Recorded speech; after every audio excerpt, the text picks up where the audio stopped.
मोदी सरकार मुस्लिम दुश्मनी अंधी हो गई है। भारतीय जनता पार्टी के सीनियर रहनुमा और मध्य प्रदेश के वजीर विजय शाह ने भारतीय मुस्लिम फौजी कर्नल सोफिया कुरैशी को दहशतगर्दों की सफ में खड़ा कर दिया। भारतीय फौज की कर्नल सोफिया कुरैशी ने ऑपरेशन सिंदूर पर पाक फौज की जवाबी कार्रवाइयों में भारत को पहुंचने वाले नुकसानात की तफसीलात से मीडिया को आगाह किया था, जिसके बाद मध्य प्रदेश के वजीर विजय शाह ने कर्नल सोफिया को तनकीद का निशाना बनाया।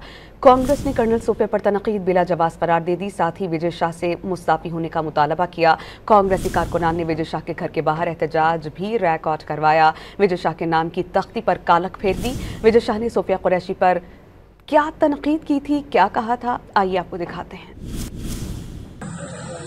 इसलिए उनके समाज की बहन को भेजा कि तुमने हमारी बहनों को अगर विधवा किया है तो तुम्हारे समाज की बहन आके देश का सम्मान, मान सम्मान और हमारी बहनों का सुहाग का बदला तुम्हारी जाति की समाज की बहनों को पाकिस्तान भेजकर अगर कोई ले सकता है। और उन्होंने कहा था